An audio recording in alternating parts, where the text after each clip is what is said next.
1, and we are live. And welcome back to this is episode 5 of Expanding Universe WayBack Machine, Legends WayBack Machine, whatever you want to call it.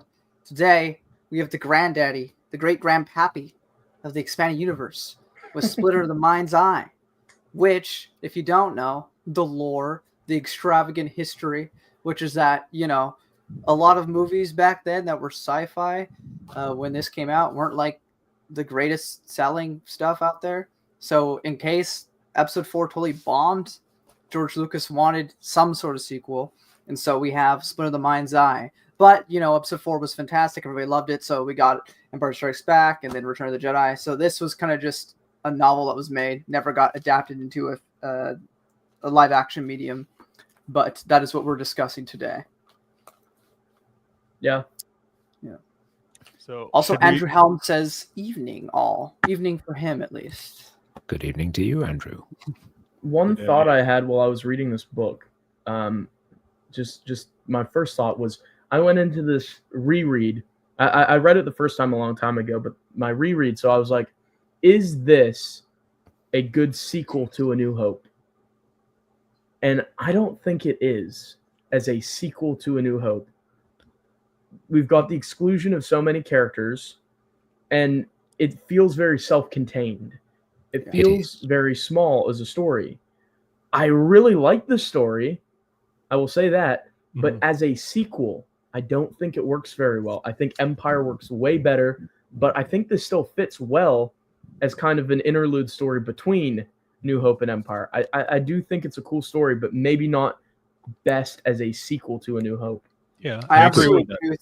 Yeah, I agree. I just wanted to say, for the context, though, that the reason why we only have Luke and Leia in this story was in case, you know, if it didn't do well, afford them, they couldn't afford Harrison Ford to come back and do it. So this maybe was meant to be they couldn't even afford the props for a Chewbacca costume. Well, yeah, so that's why we were meant to have a very low budget sort of B film here, which is why, if you also notice, I was talking to Scott about this earlier before we got started, was that there's a lot of things here that kind of remind you of a lot of other things, like this planet, not all of it, but there's a lot of it, especially in the beginning, that very much is reminiscent of what Dagobah would be. Even the fight at the end with Vader feels very similar to the fight on Cloud City. So I think these were a lot of ideas that George Lucas kind of jumbled in his head that got put into this story in case, you know, well, if I don't get to make a proper sequel, I can have some sort of thing pushed out there. So I think that's why, you know, everything you said is correct, but I think this wasn't ever meant to be the perfect sequel. This was meant to be, if I can't do anything else on a low budget, this is what I can do. And I think it would have been a good movie still. I think so. If they had produced it, even with a low budget, I could see it. It felt like it had potential. And as I was reading the Luke Vader fight, which we'll get to that later, but I was picturing, actually, funnily enough, not the Cloud City duel. I was picturing Luke fighting Vader in the cave on Dagobah, because it felt visually and aesthetically similar to me. So I was like picturing that, and it's funny because I guess with the recontextualization in the EU of Splinter of the Mind's Eye, when you get to Empire, it's like, Luke, why are you so scared? You already faced him. Right? Well, why are you having all these nightmares? Well, maybe he's having nightmares because this is even the first time he's gonna meet him before episode 5, as we'll see when it's the Marvel comics. But. Yeah, and he does get beat pretty bad, though, in the duel with Vader, and Leia does as well. And Leia might have held her own a little better. I don't know. Right. They have some things going for him. He has Ben Kenobi, the essence of Ben Kenobi with him. He refers to that a couple of times. Details. And then they also have the Kyber crystal, which basically heals their mortal wounds at the end, Leia specifically. Really weird. But Luke gets beat up quite a bit as well. In terms of the sequel, going back to what you said earlier, I think it works as a sequel. If it's the only sequel, I would agree with you that it doesn't really hold up long term. Like if we just got this and A New Hope, I would be not left satisfied, right? Because we don't know what happens to Vader at the end of this. Vader kind of jumps down one of the wells there at the end, and then Luke senses that he's still alive, but where does he go? Who knows? So we're kind of left unresolved. He goes into there. The sequel, right? In multiple ways as well, because the whole premise of this story is Luke and Leia are supposed to meet up with a rebel underground cell in this Sarcopus 5. Sarcarpus. Yeah. So there's a couple of worlds in this system. So Sarcarpus 12 and 10 are colony worlds of the main system, which is Sarcarpus 4.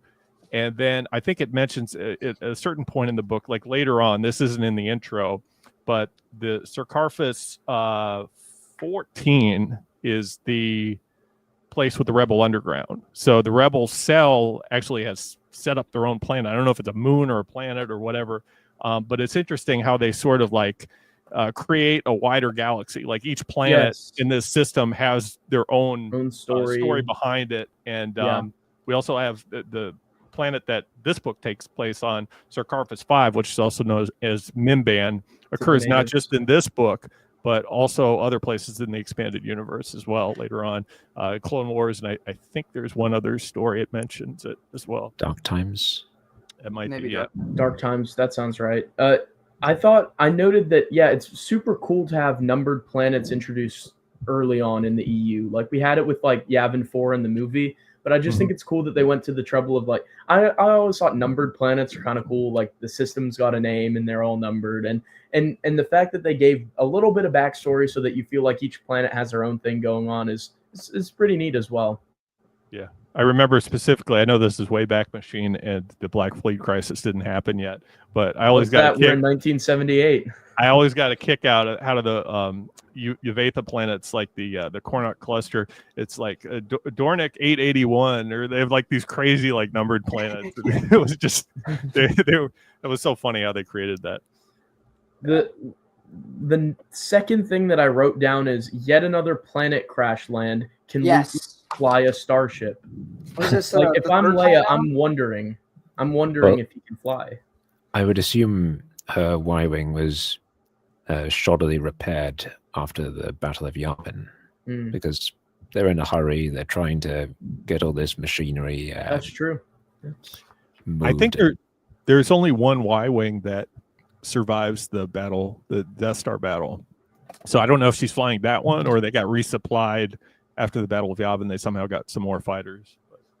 A small little thing that happened at the beginning. I think it was before they crash. That I just want to mention because I appreciated it. Is that there's this nice little paragraph or a couple paragraphs in the beginning where we're in Luke's head and he's rather depressed as he's thinking about his Aunt Beru and his nice. Uncle Owen. Because for me, I always thought it was a little frustrating that he, kind of is like, oh, charred remains, all right, up to the adventure, but then actually cries on screen for, Obi-Wan Kenobi. So I always appreciate whenever these stories give us a little bit of, oh yeah, these are people I've spent my entire life with. I'm probably going to be mulling over that for like the next couple years, So I appreciated that little moment. I just wanted to bring it up. That's true. We get that with Leia as well. There's reference to not only Alderaan being destroyed, but her interrogation specifically with Vader. She's really traumatized by that, even more so than having her planet destroyed. So much so that when it says the Imperial Governor, was it Ben Edessa? I forget his name, but there's like an Imperial Governor that gets sent to Mimban to see who these rebels are, because they have an idea later when we see them get captured that they're important. So I think the Imperial Governor recognizes Princess Leia specifically, that she's a leader of the Rebel Alliance and needs to be captured and interrogated, so they find all the rebel bases, whatever.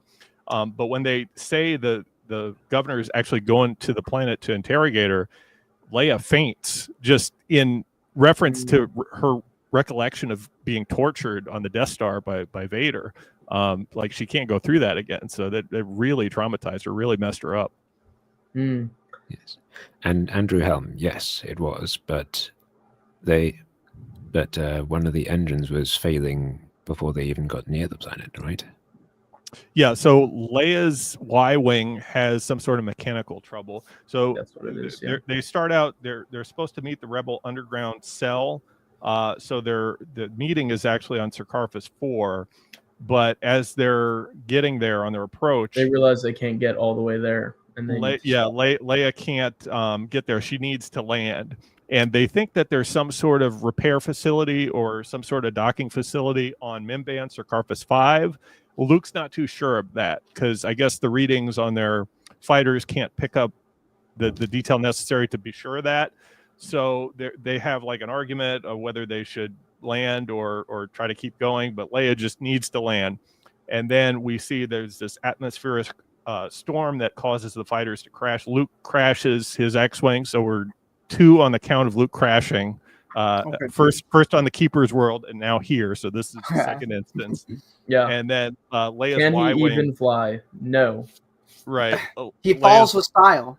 I'm surprised during the Death Star trench run, he wasn't like pinballing his way down the trench because he cannot fly. Not a steady hand for Luke. You know? No, and his crash is actually more brutal than Leia's. He almost gets decapitated, like he gets his head cut open, and his fighter's trashed.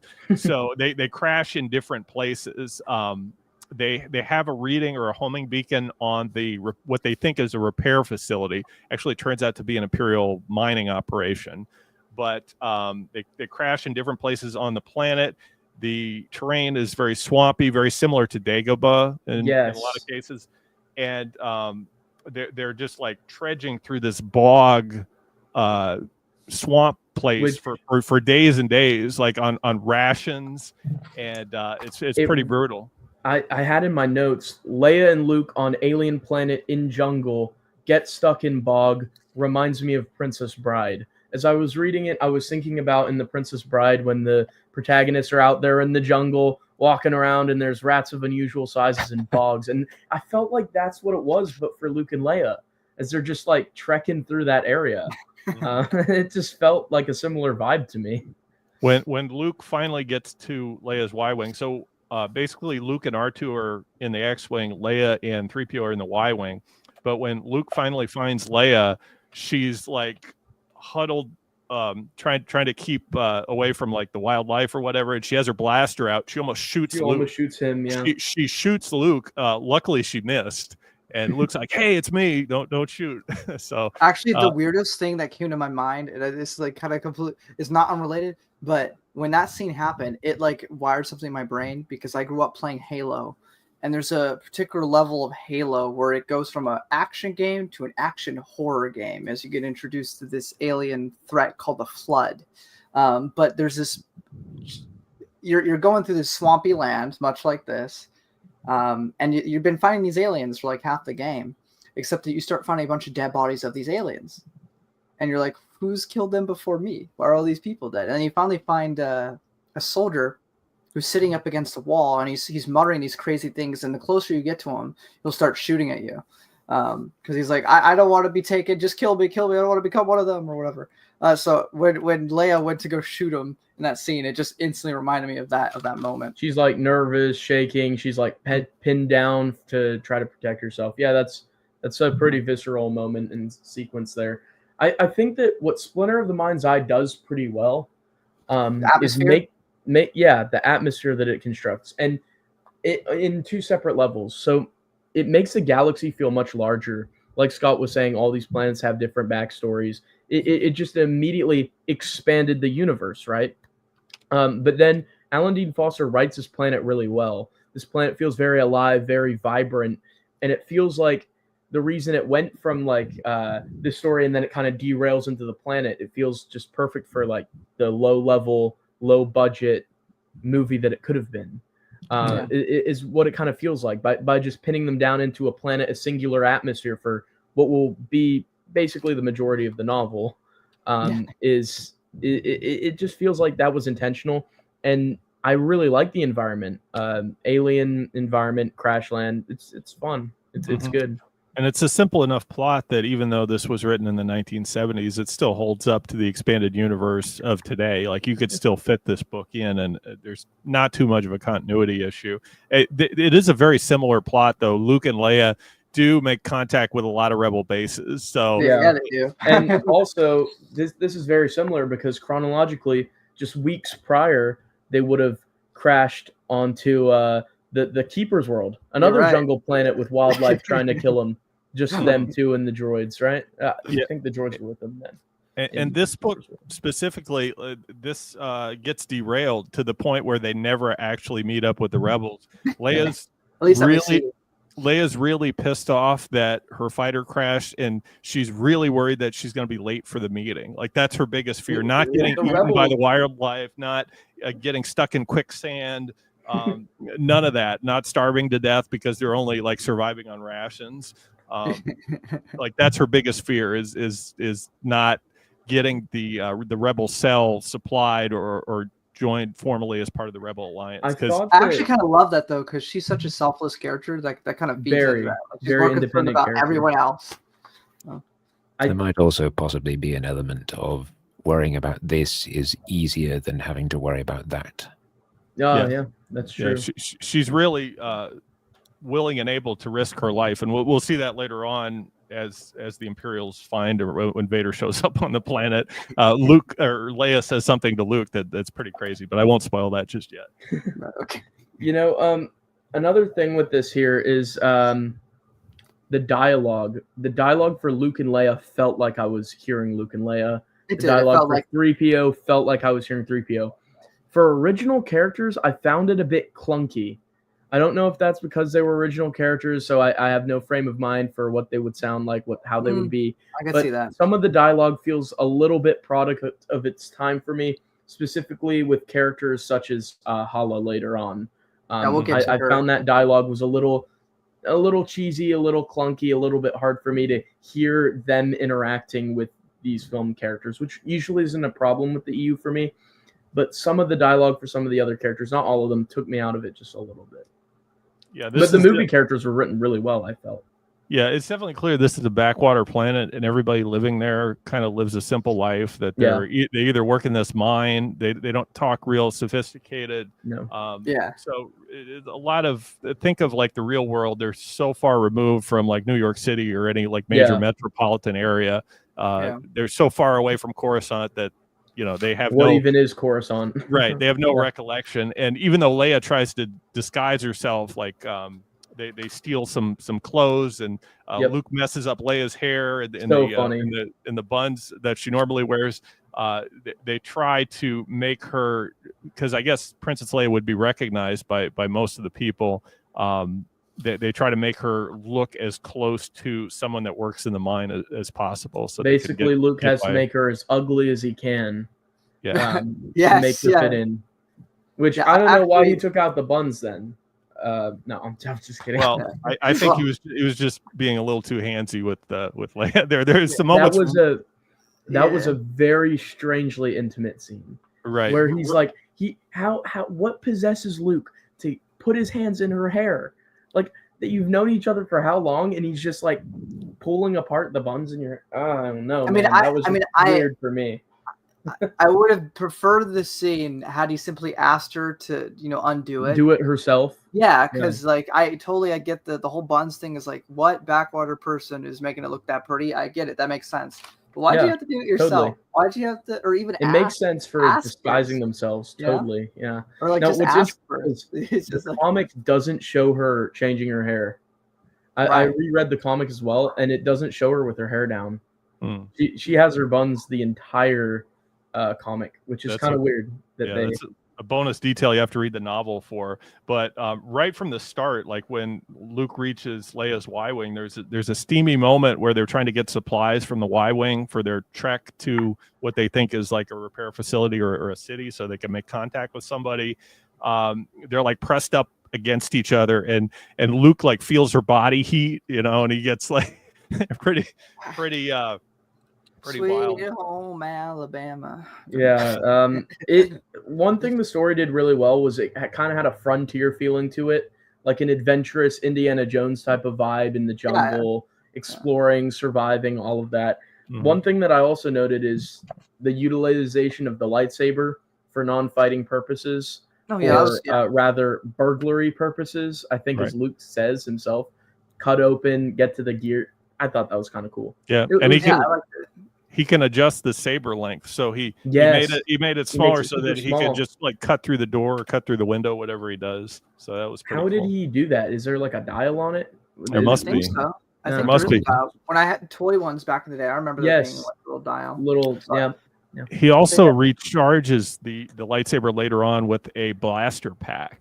So he uses the energy from the blaster to somehow recharge his lightsaber. Like I didn't know that was a thing. Over that. That's interesting. Yeah, I didn't know that. Well, why does what other Jedi has ever? Well, we can forgive Luke. He's a novice. He doesn't know that he didn't need to do that. That's not how lightsabers work. That's not how lightsabers work. But as for shortening the blade, I mean, to take an example from the new canon, we see that in Rebels. But I mean, why can't that be a thing? I mean, we very rarely see it, but I mean, I think there's been smaller blades in the Shotos and stuff like that as well later on. But I think it's funny. What if he turned the dial the wrong way and accidentally like stabbed through Leia or something? Whoops.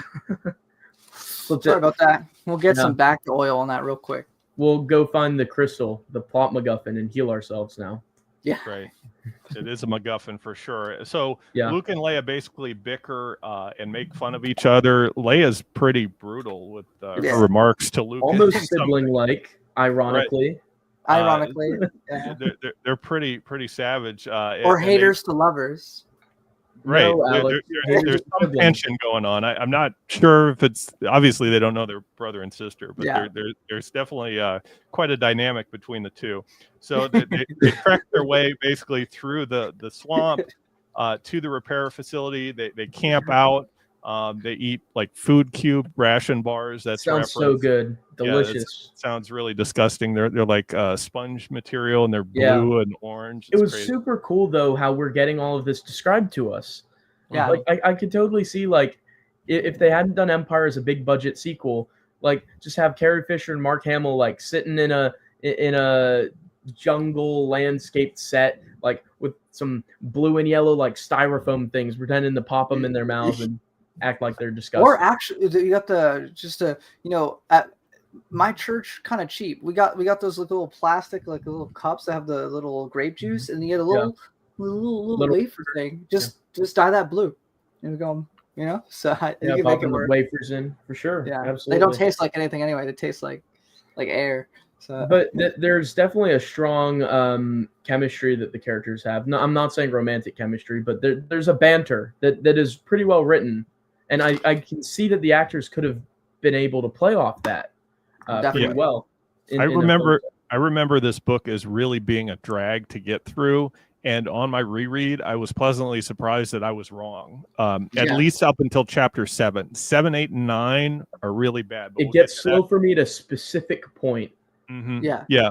And really nothing happens. Even in an action that we'll talk about later was that basically took up the whole chapter, was rather boring. But these early chapters, you could definitely see this playing on screen. I can see this being a movie. The dialogue's really well. I think Alan Dean Foster must have used some notes from George Lucas, some ideas on what he would have had in mind. That's what I felt too. Become a movie. I felt that there was George's vision was there. I really felt that it was. That there was some input at play. So they eventually they reach the installation where they see some stormtroopers, and then they realize they're recognizable after the Battle of Yavin. Like Luke's a known quantity. They know he destroyed the Death Star. Leia's a public figure that she's well known. So they realize they have to disguise themselves. And that's the point where Luke messes up. When in Rome, Leia's do like hair. the Minbands. They break into like a general store or some shop in the city there, and Luke cuts through a window or door, takes the burglary aspect of the saber. Yeah, they steal used clothes. The book says they're used clothes, which can't they steal new clothes? I don't know. It's nice to know that there's thrift shops and affordable options for people of all incomes in the galaxy far, far away. Right. Yeah. The workers at this mining planet must be really poor. The wages must be pretty terrible. Good to know that there's a Goodwill on Minban, I guess. The Salvation Army, It's the only store available, right? This will ultimately lead to what's pretty cool is a cantina sequence. Oh, I thought you were gonna say. Oh, I thought you were gonna say the coolest part is when Luke slaps Leia across the face. That's maybe not the coolest part. It's certainly a very notable part. But Yeah. I would mention, as they're noticing the locals, the Mimban people, the Imperials call them greenies. And so this establishes very early on in the EU imperial racism and speciesism against all these other lower life forms in the galaxy. And I thought that's so interesting that Alan Dean Foster introduced that so early, because they play at that for the rest of the EU up until Honor Among Thieves, Imperials looking down at aliens. They're not as good as us. And all the way back in 1978, that's when it started. With the Imperials are like, greenies, all the time. Yeah. It's really funny. It's quite a good detail. Clean my boot, greenie. Right. Yeah. We see there's a cantina patron that licks some guy's boots for a drink. Like, everybody's an alcoholic on this planet. Really weird. Yeah. But going back to what you said about racism, it's not just the Imperials, it's Leia as well. Because as we saw with A New Hope, the walking carpet comment, right, which is quite questionable. Actually. We also get when they finally get captured and in the cell, Luke is able to speak the Yazam language. I don't think that they refer to it as by name, but it's gibberish, right? So Luke's communicating with the Yazam. Maybe the Force helped him with that. I don't think that's an elective on Tatooine. It could be. It could be, though. We don't know how Luke learns this language. What high school he went to. Well, the thing about it that I'm curious about is Luke is surprised at seeing aliens in A New Hope. So how would he know a random alien dialect? Maybe I think the Force was guiding him. The Force was probably assisting him. It could be. It's not really said, but the point I was trying to say is when Leia hears Luke talking, she refers it to as monkey language. So that's pretty brutal. I thought Leia was like a proper, raised right. How did she survive in the Imperial Senate for so long? That's why there's a bit of racism in her too. Maybe you have to be racist to be in the Imperial Senate. Maybe that might be. Yeah. You don't have to be racist to work here, but it helps. Definitely. So, but before they enter the cantina, though, they steal the clothing, and there's a scene. I don't know if it's in the comic, but it's in the novel where Luke just strips off and starts changing, and Leia's looking at him, and Luke says, "Okay, you got to change it to the disguise, right?" And she's like, "No, not in front of you." So we see that constantly. There's all these moments of sexual tension between Luke and Leia. Unfortunately, but it's definitely there. I would love if this was somewhere recorded in universe. So someday, Ben Skywalker, Jaina Solo, and Jason Solo would look back and see fondly how their parents enjoyed each other's company when they crash landed on the planet of Mimban. I'm sure Leia and Luke had to have some conversation at the dinner table one time about I'm really sorry about that one time on Mimban. Sorry, kids. One day back in the day, we didn't know that we were siblings, kids. So we kissed a lot. Yeah, R2 is with them the whole time, and you know how R2 records everything in his memory banks. I mean, we see all these flashbacks. I think R2 is thinking, "Oh no," in his head the whole time. Remember, they do that reel of Chewbacca and his past adventures after he dies. So R2 has recorded all of this. That's so true. Does he ever show this adventure on Sir Carpus 5? I don't know. I hope he doesn't show it to the kids. No, I hope he just keeps that to himself. Maybe Ben Skywalker gets a rude awakening when he's fiddling with R2. Oh no. I don't know. Yeah. So Mara is my mom, right? But we see that racism is not the only thing that Imperials and the locals respect. Luke slaps Leia here. Yeah, and I was gonna say before that happens, which is I'll let you get to that because that's insane. But I did like that the reason this might happen after, I forget, but the reason that they're kind of found out is because even though Luke did his best to pretend to be this terrible person and slap her and make her all dirty and stuff, her hands are not calloused, and that's what makes the jig up because Luke has the hands like it because he's been a farmer, he's worked. But Leia's, she's all political. She's all like doing the paperwork and all that stuff. She's not a hand-to-hand working everyday person. So I like that was the reason that they were found out. But anyway, continue with the slap. Yeah, so the slap heard around the world. The only slap bigger than the Will Smith slap, perhaps, was all the way back in 1978 when Luke slaps Leia to appease Imperials. Leia seems just as shocked as I was when I was reading it. Keep the greeniest name out of your mouth. Yeah, what did you guys think of that? That I did not see. I didn't think Luke had that in him, but so it definitely catches you off guard. There's a lot of moments that catch you off guard between Luke and Leia. One just immediately after they exit this cantina, but the scene where they walk into, and it's described as a tavern, very similar to the cantina scene in A New Hope. Luke refers himself for the first time as a country boy on this. So he's like, Leia, I'm not sophisticated. I don't know what to order, at the bar, at the table there. So they get a bite to eat at the tavern, and the waiter that comes to serve them, very suspicious, right? These people have never been seen before on this planet. Like, nobody knows who they are.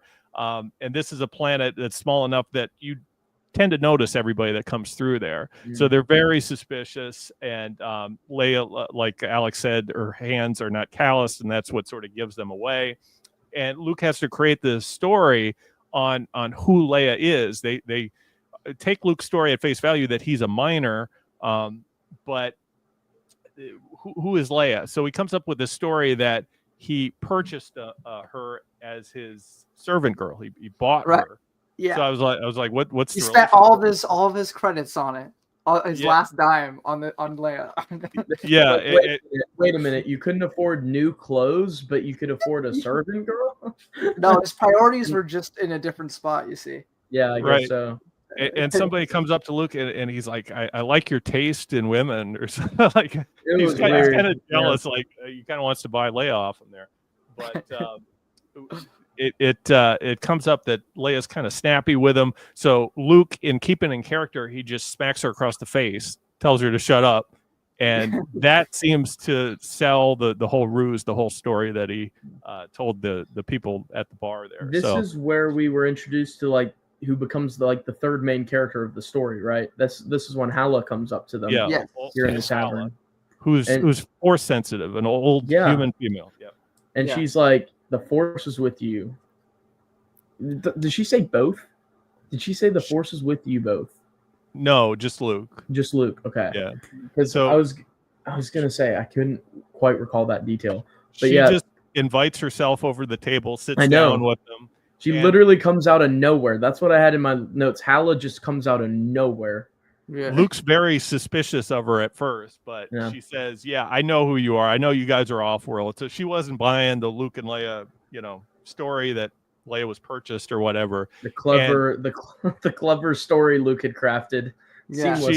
I think she makes reference to, like, I know you guys are part of the Rebel Alliance or whatever. Yeah. And she's like, I can get you off-world in exchange for helping me get this Kyber crystal. And she makes up this the story about the Kyber crystal and how it was in a temple that was part of some local deity or whatever. And everybody sort of thinks it's just a myth. Like, Luke doesn't really believe her at first, but eventually they don't really have a choice, right? Because they need to get off planet. So they make this deal that in exchange for getting Hala the Kyber crystal, she can get them off world. It's not really clear if she has a ship or something, but they just take her at face value.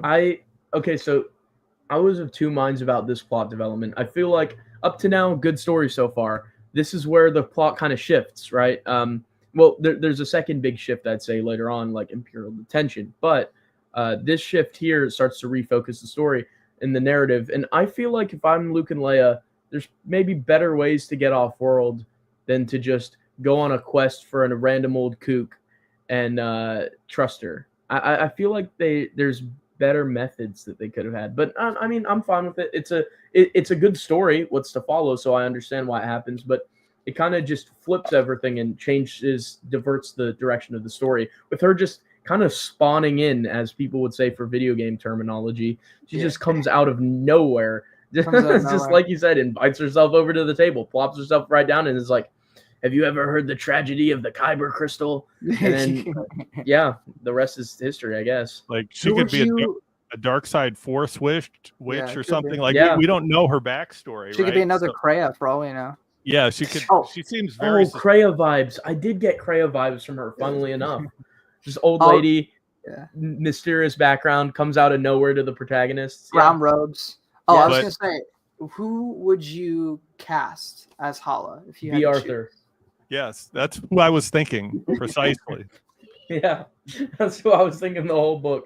I was thinking Arthur's unfortunately, but back in the 70s, like, she would have been perfect. I was thinking about her Cantina song as I was reading Hala. I'm not even kidding. Thinking of the holiday special number, like, Akmeno was great, but she could have been Hala.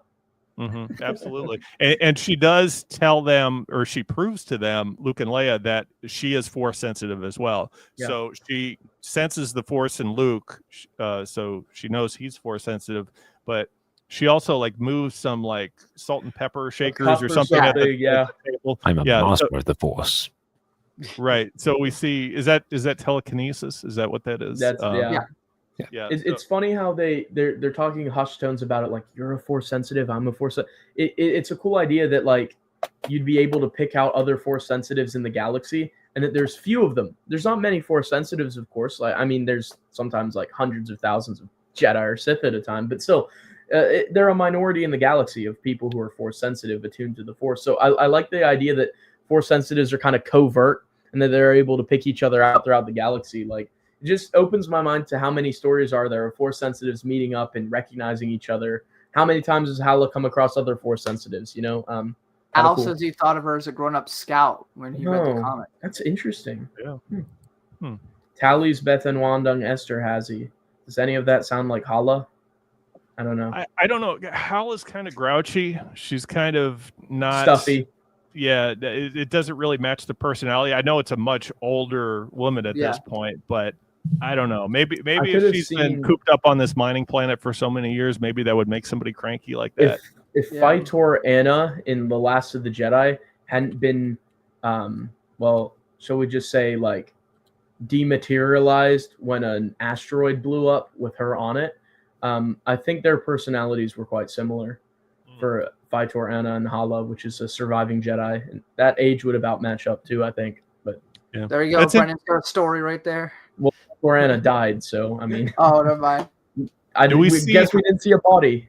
Yeah. Do we see Hala? Because Hala survives this story. I know. I kept waiting for her to die, and I was like, "Oh wait, I forgot she lives." Yeah, she just never pops up again. That's all. Mm-hmm. So, and she's force sensitive. Like, I don't think you'd go to the level of, like, Jedi, or I don't think she could train Jedi, but she does have pretty significant force powers. I mean, way more than, like, someone of the white current or some of these other force definitely. She definitely seems like definitely she's some Jedi knowledge. Absolutely. She doesn't seem like I feel she's an Order 66 survivor, no question. I feel she was a member of the Jedi Order.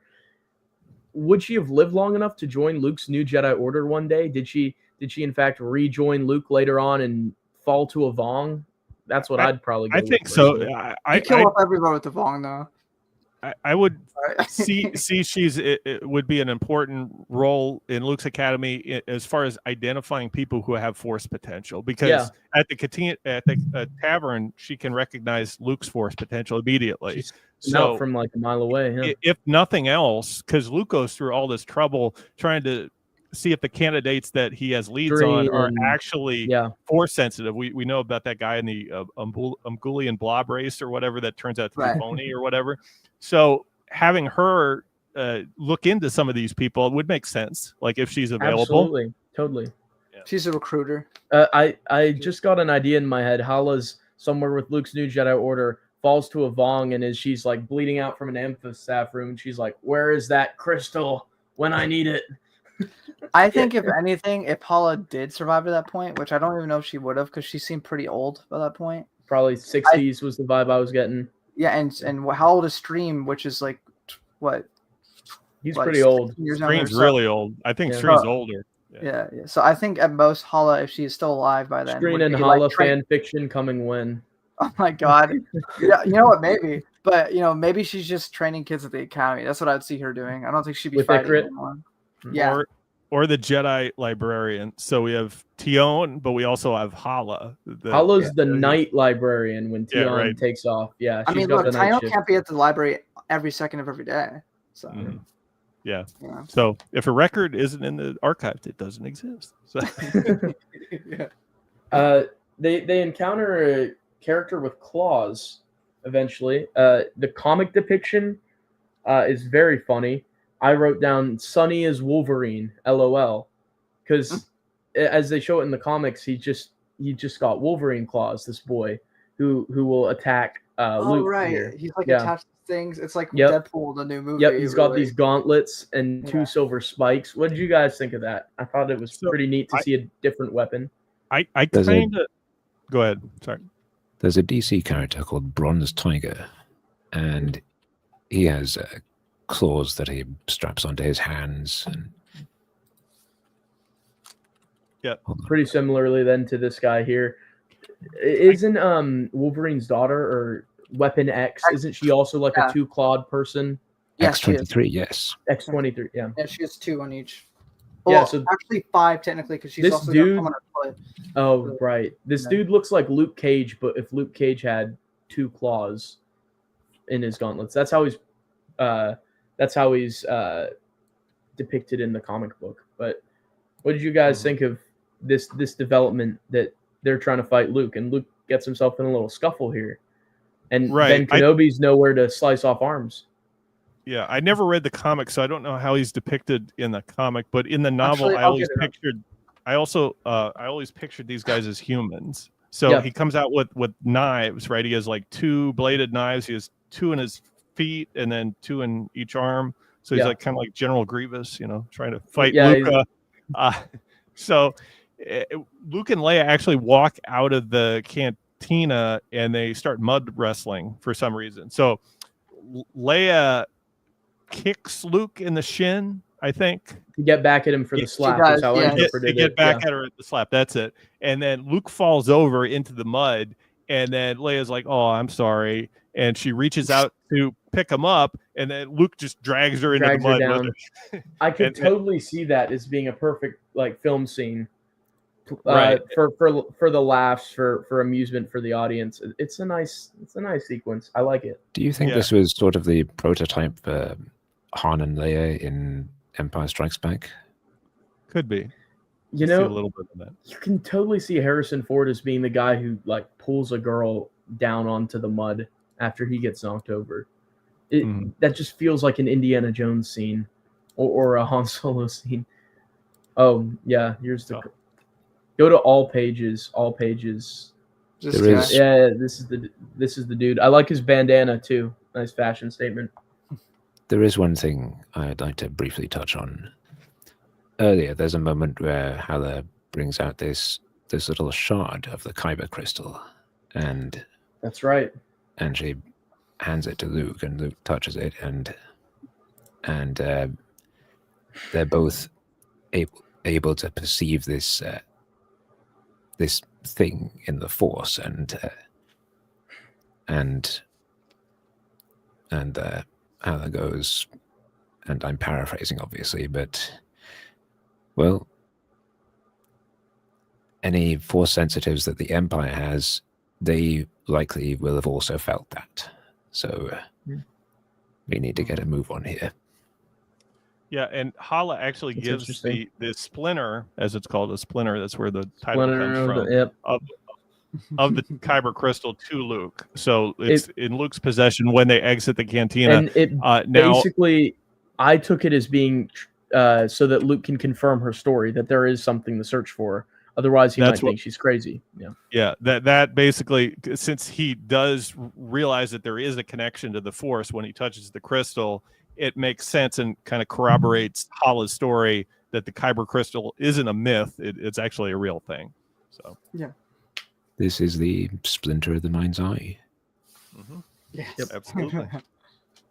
So as they were mud wrestling, I guess there's rules on this planet against mud wrestling. So these Imperial enforcers take it upon themselves to go up to them. Imperials don't let anyone have any fun. Yeah. Come on. Sort of just, I don't know, breaking up the fun between Luke and Leia. There's another word I won't use there. But then the stormtroopers get involved, and I guess everybody gets arrested at this point for just fighting on this planet, because this is a mining planet. Everybody's supposed to either be working or drinking at the cantina. There can be nothing else, no other activities. Nothing else. That's life. Work and drinking. That's life. Yep. You heard it from me.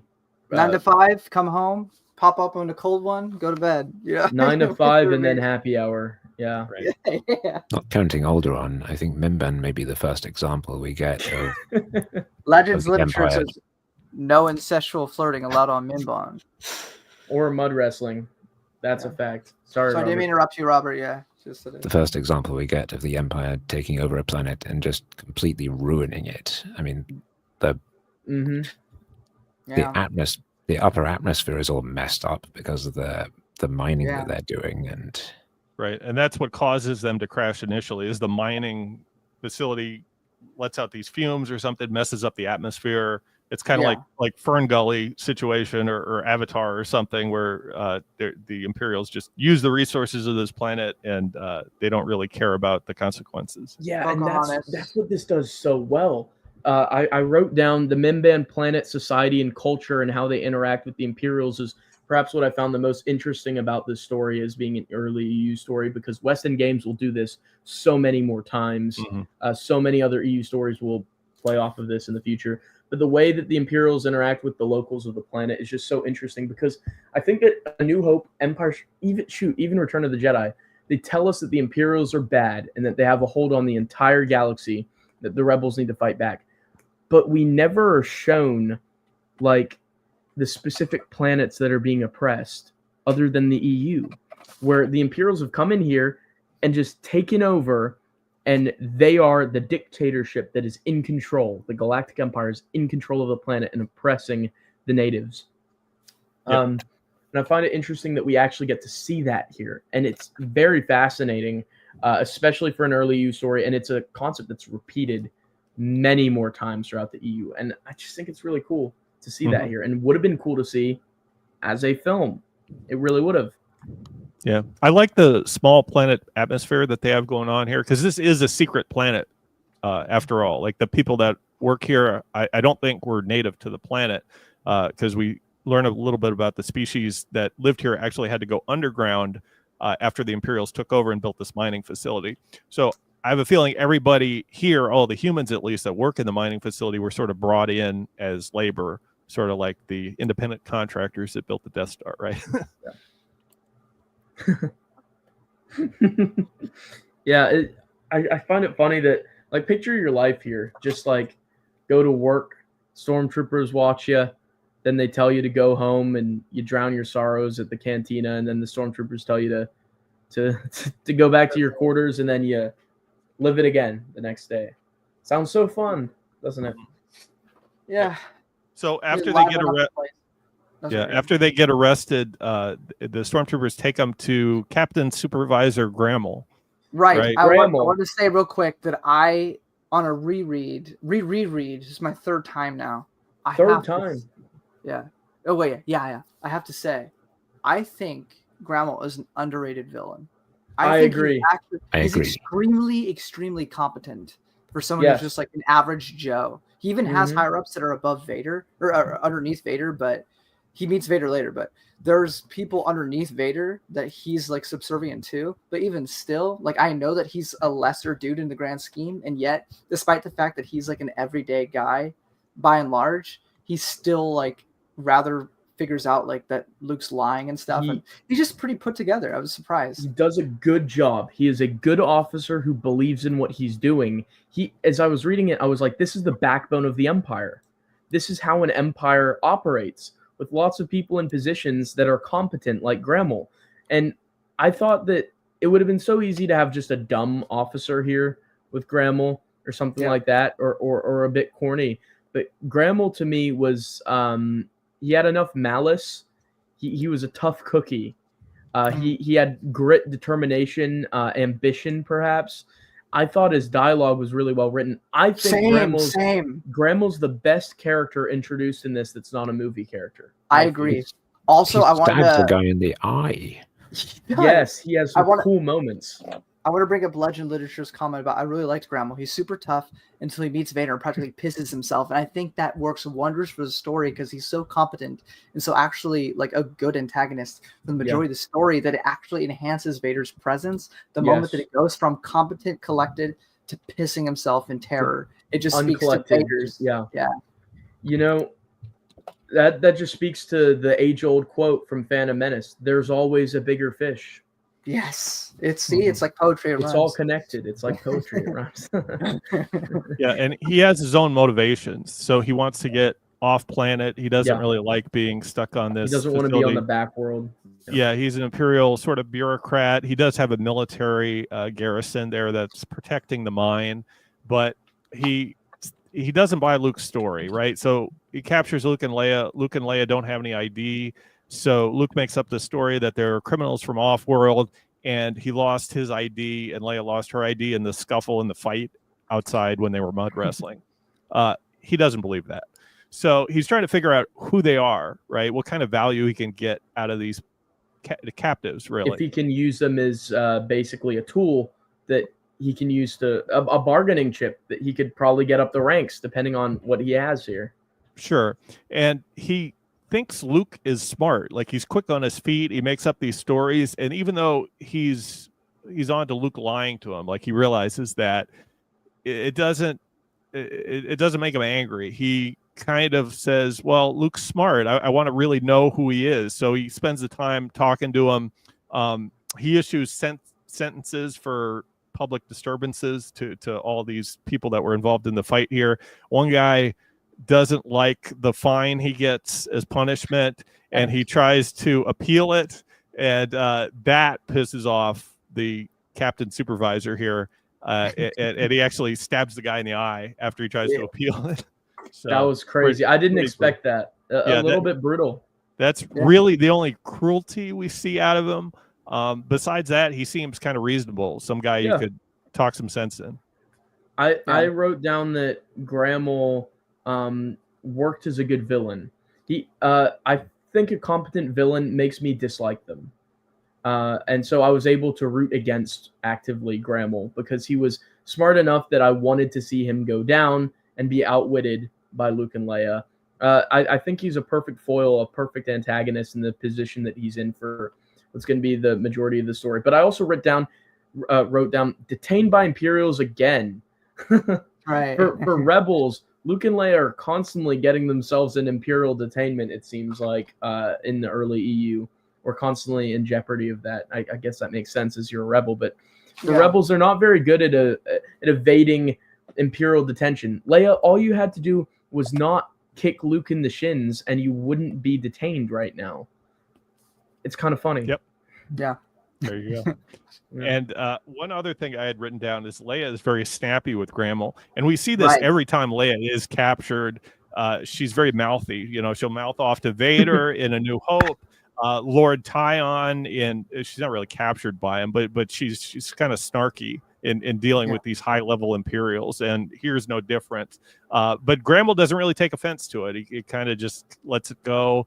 And for the most part, I think he does kick her on the floor there, and Luke tries to cut in and stop it. I did forget that part, but for the most part, like, Leia isn't, she's not intimidated by any of these Imperials. Yeah. I'm gonna have to head out now. I'm gonna have to leave, but Alex asked me to show some copies of Splinter of the Mind's Eye. I have these before I go, so that's a bunch of Splinter copies. Splinter of the Mind's Eye is really cool. Did you? As a first, when you showed us those earlier, was that had the stream started yet? No, not quite. No, but I think the book overall is pretty cool. It's not the best out of the EU. It's a good introductory novel. It works as a sequel, but not the best sequel to A New Hope, just because I think it excludes Han and Chewie. The other thing that's really cool is how early Yuzum are introduced here, which you guys will get to and discuss later. I thought those two characters were really cool. the EU uses Yuzums a lot later on. So I'd forgotten how important this book is. It introduces a lot of concepts that are used later on. The only thing that I find hokey about the book is the crystal, which I think is kind of the focal point of the book. But it's a little hokey for me. It's a plot MacGuffin. So I'm excited to listen. I'll be listening to this after I hop off. Listen to you guys break down that and your thoughts on that later. But overall, I'd say it's a pretty good story. Maybe like a 5 of 10, 6 of 10. Pretty average story. It's a fun, quicker than I remembered it reading. I remembered it being a slog last time too, but it was a little snappy. So thanks for having me on. I think thanks for coming on. Good to see you, Brennan. See you next time. Yeah, so I agree. It's much better than I expected. It doesn't really slow down until chapters 7, 8, and 9. That's really when it kind of slows down and comes to a slog, really.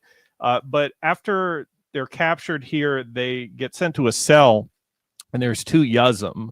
So these are the big, like, bulky, strong Yuzum characters, not the Joe Yowza Yuzum that you see in Return of the Jedi. Yeah, there you see them there. So they have snouts, they have teeth, big, muscular creatures. And even though they're in this prison, seemingly for committing some criminal offense, they take orders pretty well. So Luke and Leia basically order them around. They're their personal, fighters, bodyguards, whatever. The rest of the book here. So I found that interesting. Unfortunately, they don't survive, but they're very helpful and come in handy a lot of the time here. They're kind of our Chewbacca stand-in for this story. Mm-hmm. Yes. Yep. So after that, Grammel actually contacts the Imperial Governor, who is Bin Assada, Binessada, and he's an off-world Imperial Governor who has interest in Leia. So he recognizes Leia, wants to come there personally, but in the end, I think he sends Vader there instead on his behalf. So his orders to Grammel are basically to keep them alive. We see Vader there in the graphic novel, but we don't see him in the book till the very end. He doesn't appear until chapter 11, I think. There's only 12 chapters in the book. Yeah. But it's interesting that they put this in the graphic novel. I guess it makes more sense in retrospect because the Imperial Governor never makes it to the planet there. It's Vader that's sent to personally oversee the capture of Luke and Leia. But Grammel's instructions are to keep them alive, right? Because these are high-profile rebel people that they want to take alive. In retrospect, like Luke is Vader's son, so he wants to keep him alive for that reason. So it works multiple ways. Did he know that yet? There was another story. So. Yeah, because he finds out in the Vader's Quest or whatever. There's also another one in Marvel where he finds out. It's a little contradictory. He knows Luke was the pilot that shot his TIE fighter and blew up the Death Star. He doesn't mention, if he does know, it's not made known in the novel. I haven't read the graphic novel, so I assume it's not mentioned there, but that's as far as I know, he doesn't know Luke is his son. Okay. Yeah. He doesn't know in the comic either, that's for sure. Okay. So yeah, so they're put into the cell with Yuzum. Eventually Hala gets wind of that everybody got captured because she sort of like escaped the stormtroopers when they came to arrest everyone. And we see her use the Force, her and Luke basically use the Force to break them all out of the cell. We see, I didn't see that part in the novel, but I guess there's some extra action scenes in this comic version here. They basically just choke them for a second and then they shoot. Oh yes, that part where the Yuzum, it's really just to demonstrate the Yuzum strength that they reach out and basically try to choke Grammel there. And Grammel's kind of cool. He's like, maybe if you guys can tell me why Vader and the Imperial Governor want you so badly, because he wants to use it sort of as a bargaining chip, right? They say like, okay, if Luke and Leia are left intact, you're going to be a colonel supervisor. You're going to get a promotion. Yeah. And he's like really excited about getting off planet, but he wants to gain more information so he can negotiate. There's a lot of character, getting inside Grammel's head in the novel there. So eventually, but like I said, they use the Force to break out of the prison using Force levitation. There we see Hala and Luke, who Luke at this point has a strong connection with Obi-Wan. So he's basically coaching them to use the Force, as we see there, and they break out of prison. And this is kind of where it starts to slow down, at least in the novel, even though there is a big action scene and the Yuzum actually just wreak havoc throughout the base there, killing all these stormtroopers. Like it says one of them takes 2 stormtroopers and smashes them together, very similar to Rebels, the cartoon series. But they set up bombs. I think Leia like sets up bombs in this Imperial headquarters, and they basically blow the place up, kill a lot of people, do a lot more damage than seemingly they would need to escape the prison. Yeah. There you go. We get a hole in the wall. And after the explosion, I have here in my notes, Grandma loses an ear and an arm and has it surgically repaired. Right. And then we see that there's a doctor that performs surgery on him. He asks her, what do you want as a reward? And she asks, because she's a doctor, she's trying to keep everyone under her care alive, the remaining survivors from the explosion, she asks that they not be executed for their failure. So that was interesting. That's all you see of the doctor, but you even get inside the surgeon that's working on Grandma's head a little bit. Well, actually, also, if you want to cut this back to the Clone Wars, you have the MedStar duology, was meant to be like MASH in space, and doctor's first priority is to heal the patient. So I like that even if you have doctors in the Empire, most of them are just gonna be normal people, not gonna be super evil guys. So it humanizes the Empire a bit by having an Empire doctor be like, well, just make sure that these people please live. I think that's a nice little thing. I gotta turn on my light here. It's getting dark, so I'm just gonna exit stage left here just for a second. All right, no problem. One thing I do quite like about the early EU is the way the technology is described, because it fits with Star Wars, but it is also very much a 1970s and later 1980s depiction of it. The way. Yeah. There's a nice little I like how a lot of stuff back then did that, whether it be like aliens or whatever. It was very like of the time idea of the future, even though this is all in the past because the galaxy far, far away, a long, long time ago. But, for example, the Death Star plans are on data tapes, and they need to get hold of those. Right. Yeah.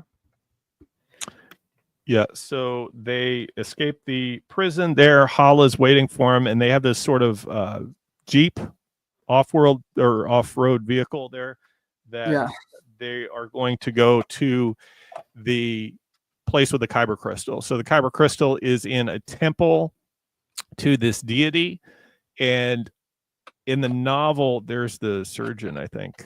So he gets his ear surgically replaced there. Pretty brutal scars there, but with the medical technology they make him good as new, apparently. Does that ear have to come from someone? No, it's not mentioned. It's not machine parts. It's biological. I don't know how they can regrow it, but they have medical wonders there in the galaxy far, far away. Yes, they do. So Hala has this, and she has a treasure map in the novel. I don't know if it's shown in the comic, but she pulls this out. She has a pirate map to the Kyber crystal. And they follow that. They take days and days to get there on this vehicle. But the comic seems to not make it be days. Seems like it's kind of all happening concurrently as they escape. Yeah, they start to go underground, and there's like stalagmites and stalactites, and it's really boring. The novel really slows down. This is chapter 7, 8, and 9. I kind of get the feeling that the first couple chapters were based on some sort of screenplay, some sort of rough notes from George Lucas, and then when we get to this part, it's basically Alan D. Foster just trying to pad the word count, trying to make make up pages for this to be a full novel. It is a short novel, but he just tries to add more material. I like the Wandrella. Sort of in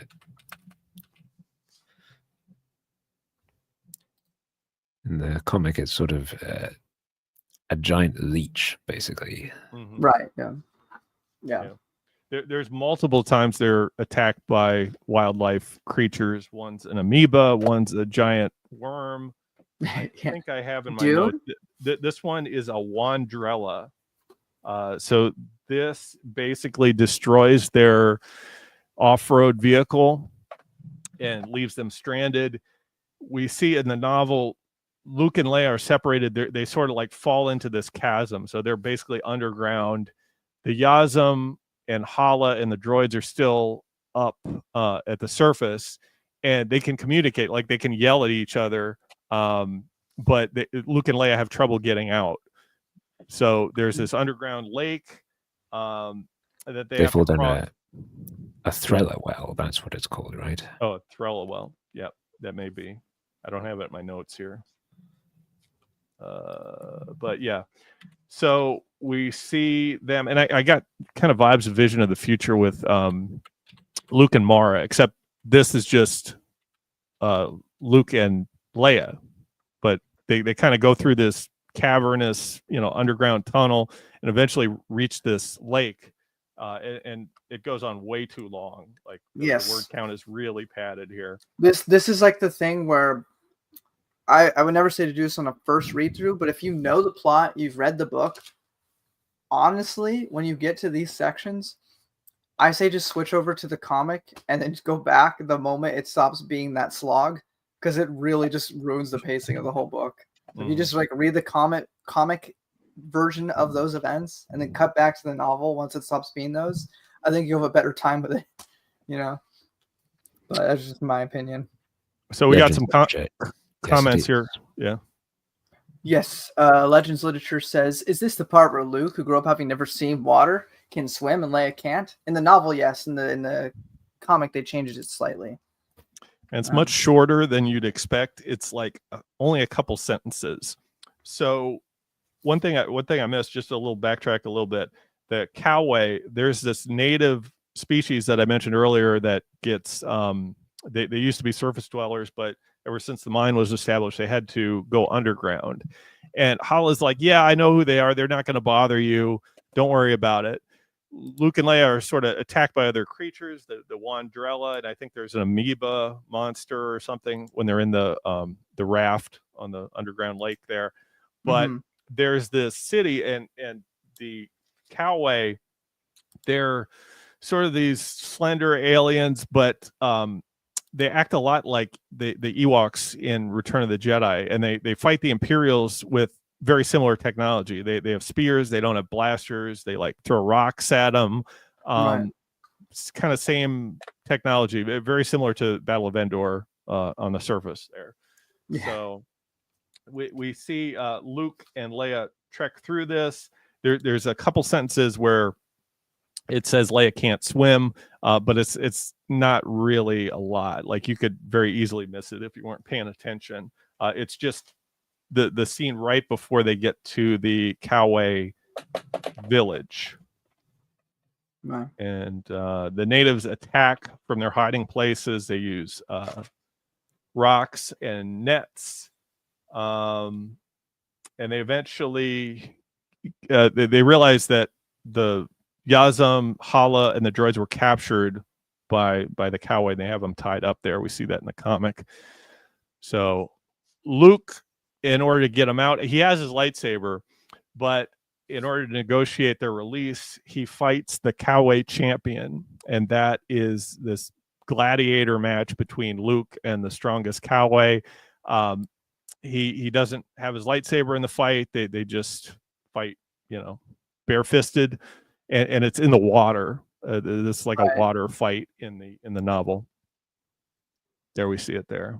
Yeah, there you go. It looks kind of like Nogri a little bit there. A little bit, yeah. A little skinny, hairless, or I guess they have hair, but way less hair, Nogri. Mm-hmm. Yeah, so he's pretty hard to defeat. Luke almost drowns, but Right. we see he somehow uses the Force, or there's some way that he hurls a rock at his face and defeats the cow. He doesn't kill him, but defeats him. And it's not really clear what happens if like Ben Kenobi is intervening on his behalf or he's somehow unconsciously using the Force, because as Luke comes to after the fight, he asks Leia, like, what happened? How did I beat him? And Leia says, don't you remember you threw a rock at him? So yeah, that's basically how that ends. It could have been Obi-Wan, or it could have just been instinct kicking in, because he does have the Force in him. So it's possible it just kind of came as a emotional reaction to almost being unalive. So yeah, I'm just trying to figure out where I am in my notes here. Attacked by the Kauai natives. Luke learned with Cairo how to breathe underwater. That's later, but yeah. So luckily Luke won, because if he didn't win, everybody captive there would be a blood sacrifice. So these are not exactly peaceful creatures. No. They do sacrifice and kill all their captives. And Hala says after she's untied, my bladder's been killing me. In the novel. Crazy. Right, I remember that. She's being honest, she had to pee, you know? Yeah, they were tied up for like half a day. That's established. So that was pretty funny. It was. That genuinely got a chuckle out of me when I read it. I was not expecting it. What else? So then the stormtroopers show up. After Luke defeats their champion, there's a banquet in the novel, and then the banquet gets disrupted by the stormtroopers arriving. And Luke can sense Vader from the ship there. And they're all wondering, oh, how did the Imperials find us? Like, we're way out in this underground cavern, so far away from the city. And Hala says, oh, they must have found the wrecked off-road vehicle there. And then we see Vader shows up. There's this big fight in the novel between the Kauai and the stormtroopers. And it's, like I said, very similar to the Battle of Endor. The stormtroopers take a lot of casualties. They lose basically all 70 people that they send in there. Yeah. And eventually they just retreat. So Grammel's with Vader, and it's not really clear in the novel who's leading the attack, whether it's Vader or Grammel. But after they retreat, Vader is so upset at Grammel that he says, your failure, you were incompetent. That attack, failed. You lost all these men. And really, I mean, it's kind of on Vader too. It's not just on Grammel that they got defeated so soundly. But in any case, Vader just takes a lightsaber, cuts him down, throws him out of the vehicle, and then he gets eaten by the wildlife, like the just gnaw on his body there. That's so pretty brutal. Dark. Quite They dark. Also shoots Vader in the back. Right. Yeah. It does yeah. happen. So Leia takes a shot at Vader there, and actually singes his armor. It doesn't do enough damage to kill him, but does cause some degree of damage to Vader there. Yeah. I don't think it hurt him necessarily. I think it just like messed up the robot bit a little bit. You could possibly infer that that there's some potential Force use going on there. Mm-hmm. Strictly Star Wars Maxine says, greetings from Al and I in Rhode Island. Oh, they're together. Yes. Good to have you listening in. Al should be here. Yeah. You should have you on, on your phone. It'll sound bad, but it'd be great. Mm-hmm. Yeah. Al should join us. I had my bad mic for the first episode, but I didn't know any better. So eventually when they beat the Imperials, they come out. Now, the original off-road vehicle that they had was destroyed by the Wandrella, but apparently there's more. I guess the Imperials brought some extra vehicles, so they're able to escape, and there's this race between Vader's speeder and Hala and the droids and Leia and Luke and the Yuzum. They're trying to race to the temple with the Kyber crystal. Who gets there first? And then they're at a restaurant. That's why they can't come on right now. Fair enough. Cool. So eventually Luke and That's Leia not and true, Hala, Al. Sorry, you said Robert Sorry doing my job better than I do. You both compliment each other. No one's doing a better job than anybody. All right, continue. yeah. So Luke and Leia get to the temple first, and Hala tries to find the kyber crystal, which she does. And then Vader shows up, unfortunately. There's a cave collapse that Luke sort of gets pinned, and that's the scene we see on the cover of the novel, where there's a whole bunch of rocks basically pinning Luke down. So Leia has to fight Vader. So she takes Luke's lightsaber and tries to take a stab at Vader. One thing I didn't mention that when the Imperials showed up, Leia says, don't let the Imperials take me captive, Luke. Like, promise me you'll kill me with your lightsaber. Yeah, before letting you go captive. Yes, that interrogation, it really traumatized her. Mm-hmm. Yeah, and this gets brought back up again, and I don't know if it's Dark Nest or if it was Tatooine's Ghost. I think it might have been Tatooine's Ghost, but this gets brought up by Troy Denning with the whole torture and what she went through. So this is something she still, maybe not as harshly because it didn't happen immediately after anymore, but this is something that never has completely left her. Yeah. So Al, I really doubt that, but thank you.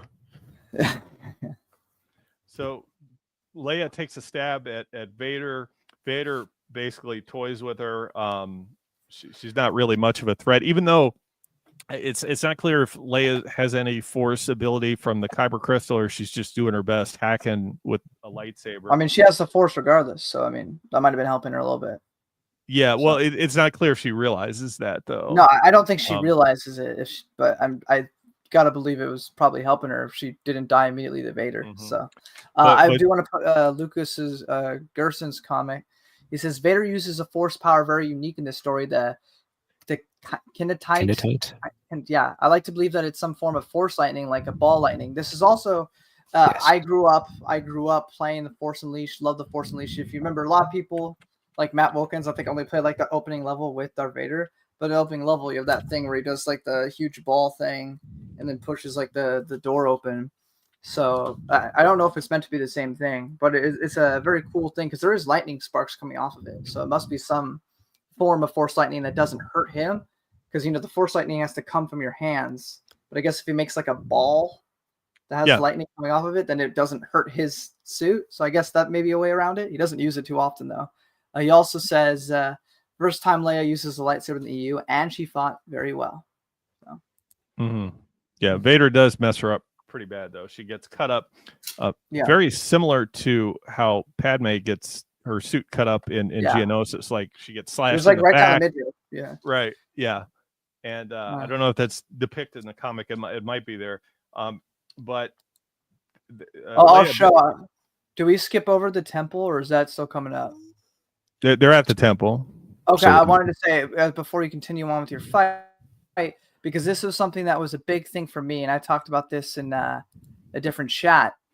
But here we see Pomo Gemma, which is this planet's god thing. I wanted to mention this because I thought this was at first just like a weird comic thing they decided to do.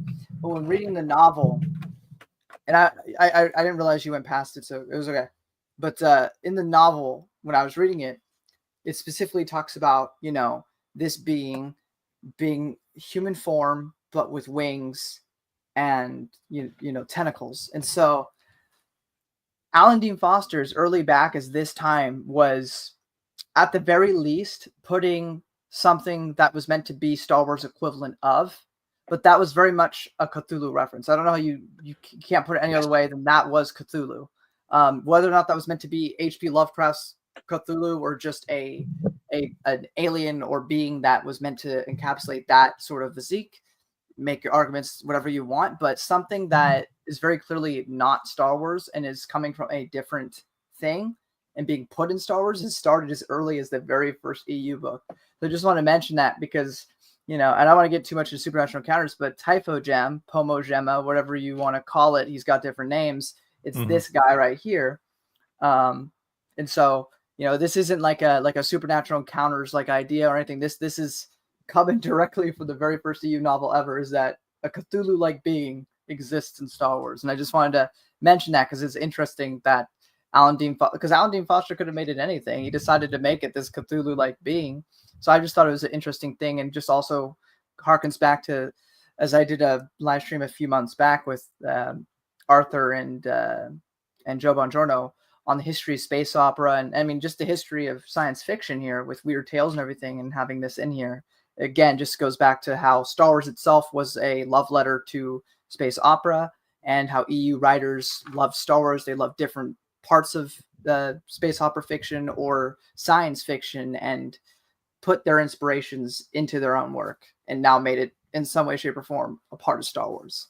I just want to mention that. For sure. And there is a mention in the novel as well that there's an archaeological facility on the planet that was at one time, I don't think it's active during the novel, but at one time was studying these ancient ruins, these buildings, including the temple that we see there. So there is a concerted effort to recognize that there is some significance of this. And it wasn't clear initially. Like, I thought the temple, the deity, was actually the crystal itself. Like these people on the planet like worship the crystal, but no, it is this specific deity there. Yeah. In the novel, when Luke sees this statue, he does find something familiar about it. It doesn't really elaborate beyond that, but that is interesting.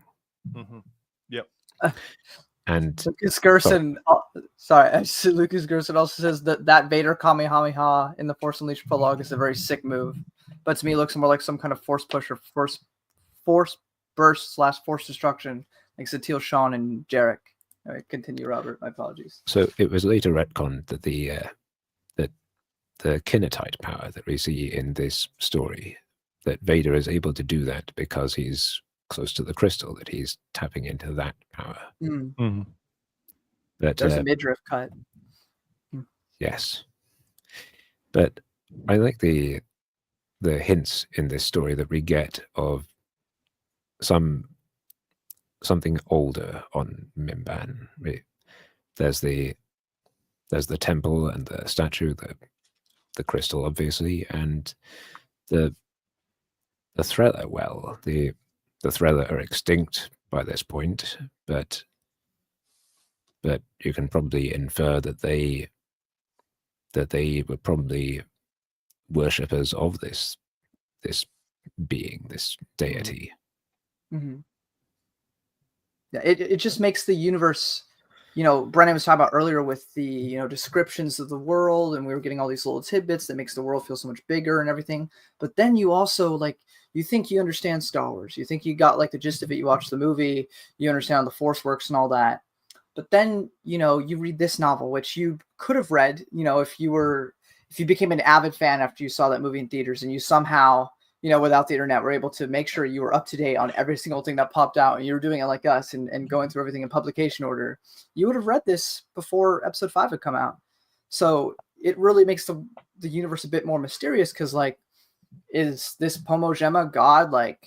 Is that just some stupid thing that these tribal people believe on this planet, or is there something more to it? Is that something bigger for the universe, and it just makes the imagination run wild with what that could have meant back then. Obviously, they didn't really do anything with it in most of the novels outside of supernatural encounters, but it just makes you wonder, and I think that's a lot like the Aliens movie when that came out. They don't really explain the big giant thing that's just sitting there that they find, the big space jockey guy, but it makes you wonder, and it makes you go, wow, this universe is very big and mysterious. Yeah. Pomo Gemma, the entity, it would have been a deity of the Kauai, right? Because they were the inhabitants of the planet, or the Greenies, I guess. The Greenies. And it's interesting that it seems to have some sort of influence on the battle that took place earlier, though, right? Because the natives, with just spears and rocks and nets, were able to defeat 70 or so stormtroopers with high-powered laser rifles, right? Yeah. So I don't know if that deity or the Kyber crystal or some essence was having an influence on the battle. That very much could be a possible thing. Yeah. And if we've been reading the stuff as we have been in publication order, it's not like this is the first time we've had some sort of weird supernatural, but also maybe just the Force in a way we don't understand it thing before, because we just had the Keeper's world with those children who were able to be like the Avatar and use the elements and stuff. So you already have these kind of stranger elements popping up early on in the expanded universe. Yeah, and the Kyber crystal itself, it amplifies the force, but as you get further away from Mimban, even if you take the crystal with you, the crystal doesn't really have an effect outside of this temple or the planet itself. So that's how the expanded universe has an explanation for why it didn't show up later on. Otherwise, like Luke would just carry it with him all the time, be super powerful. Yeah. So when Leia basically gets incapacitated after the lightsaber fight, Luke gets freed. One of the Yuzum, who's like mortally wounded by Vader, he has like this gash across his head. It's pretty brutal. Right. He actually takes the stones that's pinning Luke down off of him so Luke can get free, and he grabs the lightsaber, basically saves Leia from getting chopped to pieces by Vader. And during the fight between Luke and Vader, because this is the first time theoretically in the expanded universe they're fighting, Luke says he's Ben Kenobi, and that's a line in the novel. I'm not sure if it's in the comic, but like he just outright says he's Ben Kenobi. And Vader uses the Force to send stones at Luke, very reminiscent of The Empire Strikes Back, where when they fight on Cloud City, Vader's telekinetically like sending it's right here pieces of the weather vane or whatever at Luke. So the fight basically, Alan Dean Foster took ideas from George Lucas. There were some rough idea of what George had imagined for the fight that occurs in Empire Strikes Back. So I found that interesting. Yeah, for sure. He cuts off his arm at one point too. Yeah, Vader's lightsaber, it's not specifically described as blue, but it is described as a blue blur when he swings it. So obviously they correct it here from the comic and make it red. But in the novel it says it's a blue blur, which I don't know how red would create a blue blur, but that's interesting. Well, I'm just coming up with some bullcrap explanation that doesn't work, but like if a flame is hot enough, it's blue. So I don't know if you got to make some sort of argument for that, I guess. Could be. It could be. And they use, like we mentioned earlier, these Force energy balls that they fire at each other. I think both Luke and Vader are able to do that. And that was completely new to me. I had forgot that occurs in the novel. Vader picks up his arm. So his arm gets chopped off. We see it there by Luke in the fight. And he just picks it up. The lightsaber is still attached to his hand. He picks up his arm. And at that point, Luke is just dejected. He's like, okay, Vader's just invincible. Like, I chopped off this guy's arm and he's still fighting. Like, it didn't even faze him in the novel. And he wonders, like, how is he ever going to fight Vader? And then Vader just walks away at that point. Like, he drops through the well in the temple and basically this giant hole, and we see he's gone. Luke can sense that he's still alive, but he leaves the scene at this point. And then Hala comes in with the Kyber crystal, basically saves Luke, and it's not quite clear. There's some reference to Luke saying he died, and I guess that was when the cave sort of collapsed and he had those rocks. Those rocks fell on him. I guess he received some mortal wounds, but the Kyber crystal saved him, basically heals him, and he uses the crystal to heal Leia's wounds as well. But it's interesting that the crystal actually shows up later. So he gets up and then fights, and then the explanation is provided that, the crystal saved him during the cave collapse. So I didn't really understand that part. Yeah, it didn't really make sense, but I kind of just hand waved it away. It's okay. It's a little bit of magic that I don't need to fully understand. I can accept it. Yeah. And Lucas Gerson, yes, thanks for bringing that up. There's that moment in The Empire Strikes Back when Luke is about to leave for Cloud City, and Obi-Wan says, "If you intend to face Vader, you will do so alone. I cannot interfere." Which works perfectly. Which you could interpret as you're on your own. I can't help you again. Yeah. That's an excellent point. Even though I think if we're following the Marvel comics, they definitely fought without Obi-Wan's help. before this. Yeah, but they after didn't fight Vader. They didn't fight Vader, right? I'm pretty sure Luke fights Vader at least once more in the Marvel comics before Empire Strikes Back. I'm pretty sure, but I could be wrong. But I remember them fighting, and could have been after. We'll see. I remember they almost fight in Vader's quest. Like Luke sees Vader in a hangar, and they like ignite lightsabers, but Vader walks away. And it's similar to here, where Vader just walks away during the fight. Yeah, because I know there's another story that's basically like Vader's quest, where it's also like, oh, Vader discovers the Skywalker last name, even though I think he says it in this comic, but I don't know if he says that in the novel. But he says Luke Skywalker. Maybe he just doesn't make the connection. But I'm pretty sure up until Vader's quest, and there's another Marvel comic that's basically the same story but kind of retreaded, where he finds out that that Luke is a Skywalker. But I think in that one is where they fight, but I could be wrong. Oh, never mind. Legends literature figure. He said Luke fights Tag, and he thinks it's Vader. Okay. Yeah, okay. That's right. Yeah, that makes sense. And then just one more detail about the Kyber crystal there. When it's described in the novel, they use reference to St. Elmo's fire, which is interesting that you get like a Christian reference in Star Wars there by the narrator. So this is like, the narrator saying this. Seemed a little out of place, but very interesting detail. Yeah. And Luke tells Hala he died, and they have this whole explanation how the Kyber crystal saved them. The crystal instantly heals Leia's wounds to her face, to her back, all that good stuff.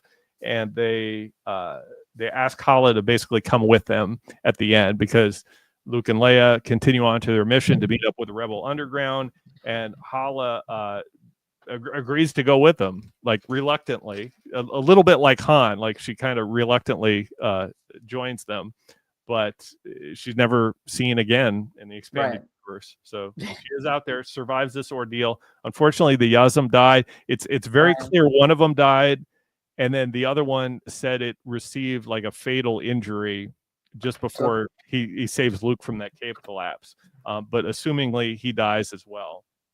So they go on to meet the Rebel Underground on Sarkarphus 4, and that's it. There's no defense. Maybe they dropped Hala off there. Maybe. Who knows?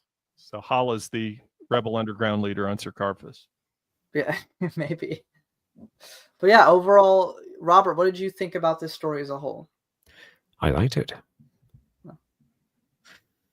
Where would you rank it amongst all the EU works that we've gotten? Do you think it's like an okay story, a pretty great story, or one of the best? I give it maybe a 7 or 8. It's a fun, self-contained story. As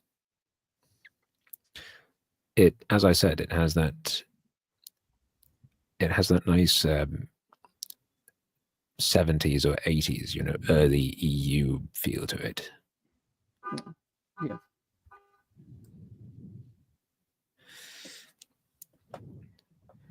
And obviously we see Kyber crystals again in both the EU and the new canon.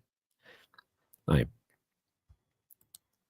do think the EU spelling is much cooler, but yeah. But when they introduced that as a thing in the Clone Wars, the 2008 series, I would assume they took that from specifically this story.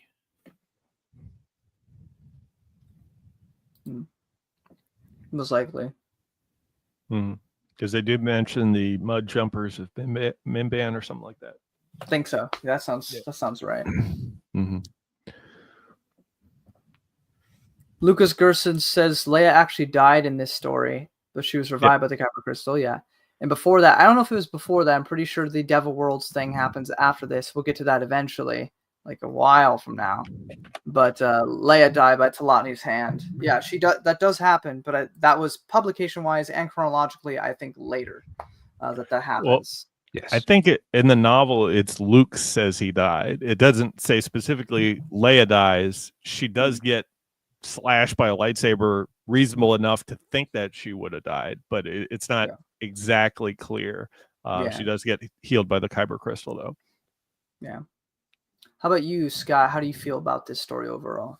So this is my third time reading through. The first time I read it, it was very early on, and I read it, but I dismissed it as one of those classic Star Wars books, like the Lando books and the old Han Solo books. Since it was unconnected to everything, I didn't really put a lot of thought into it.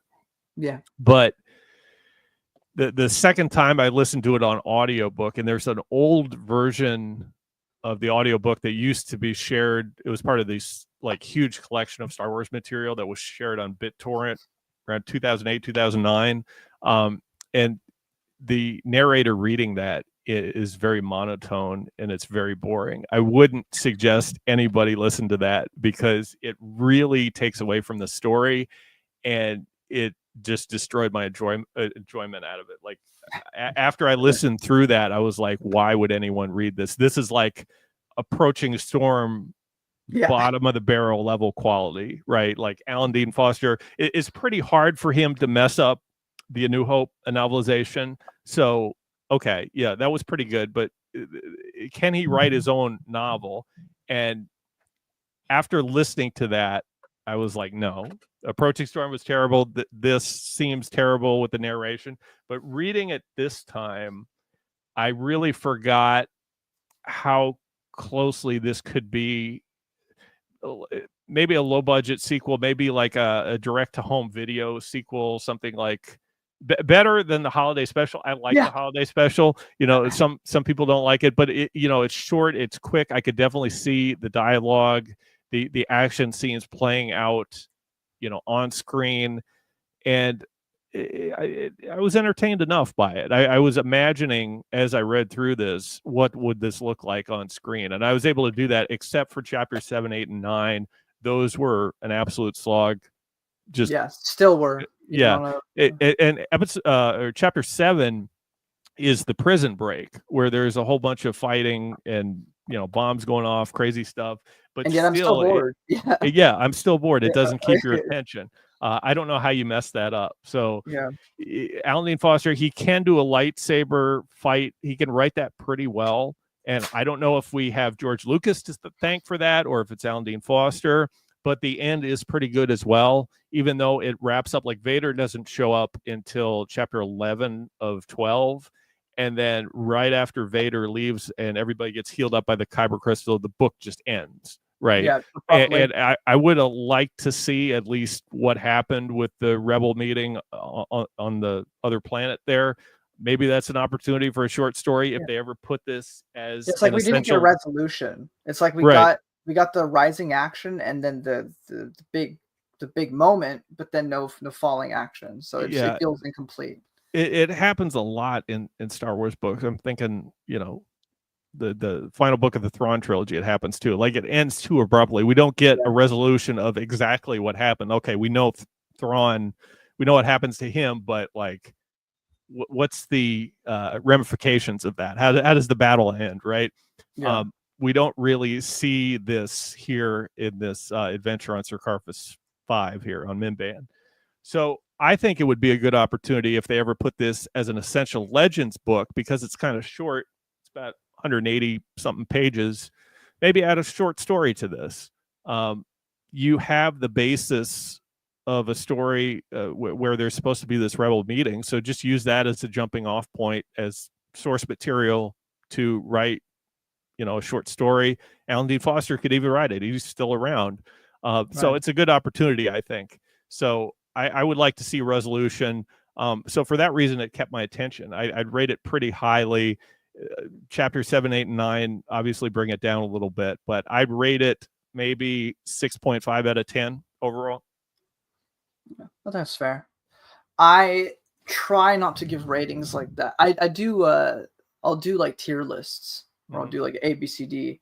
So I'd probably put this at a B, but I try to do a rating system of like a net negative, net positive, or a neutral. If there's too much, if there's an equal amount of good and bad, then it's just kind of whatever. If there's more bad than good, then it's a net negative. It's just bad book. And if more good than bad, then it's a good book.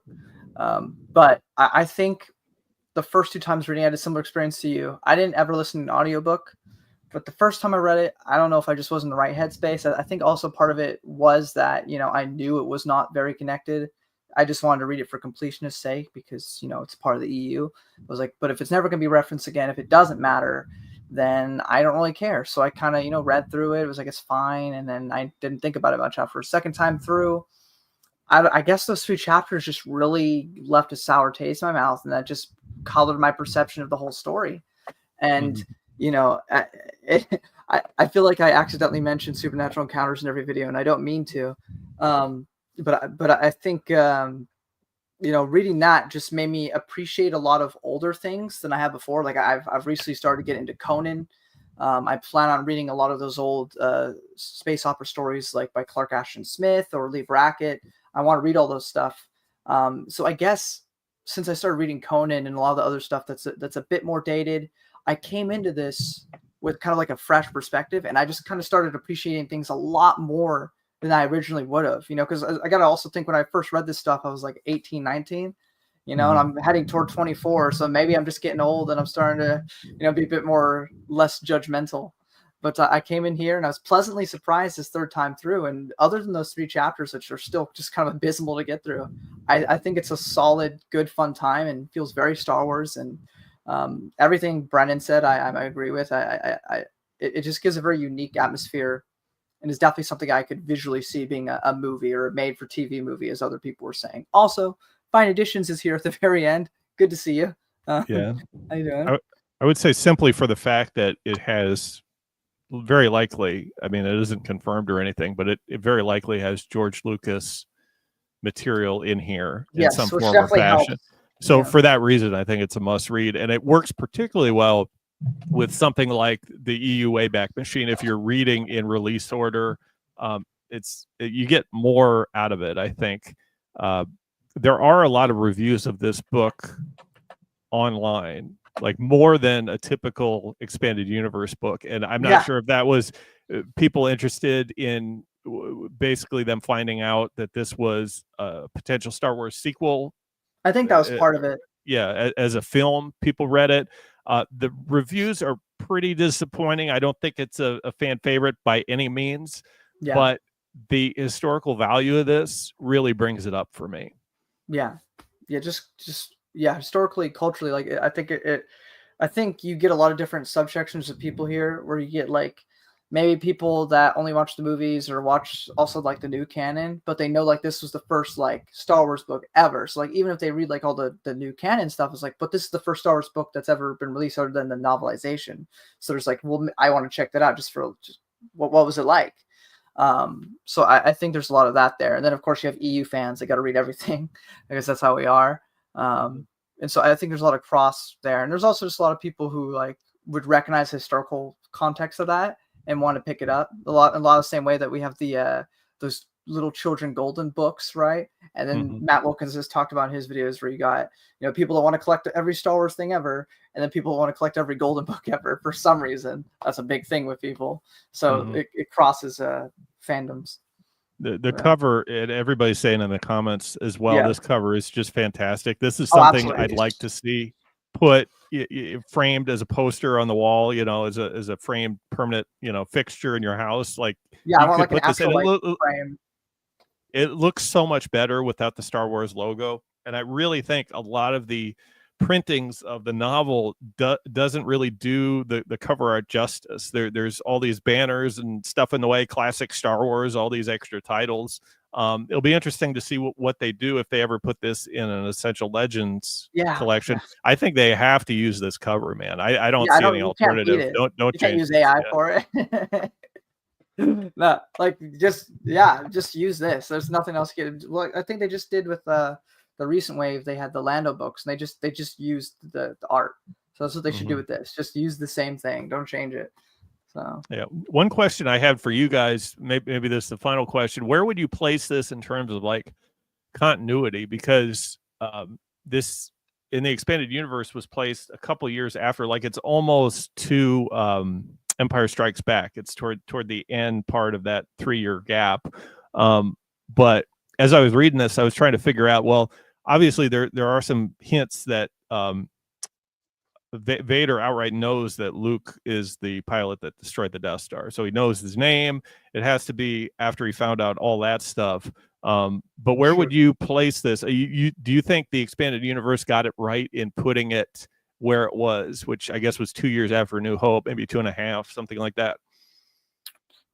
I guess so. I guess that would make sense. I still think. Well, the problem with that though is that Leia and Luke don't seem super close. Which, if this is meant to be 2 years into them knowing each other, I feel like they would be much closer and friends by that point. But they still clearly are like fresh off of not knowing each other. That's what it feels like. That's the vibe it gives. So I feel like it has to be early on into like at least like maybe the end of the. I don't know what time the New Hope begins in, but let's just say it's like for our equivalent like February, March. So like early on into the year, and then it's like maybe November or something like it is right now. Maybe that I could still accept that, like they're not that close yet.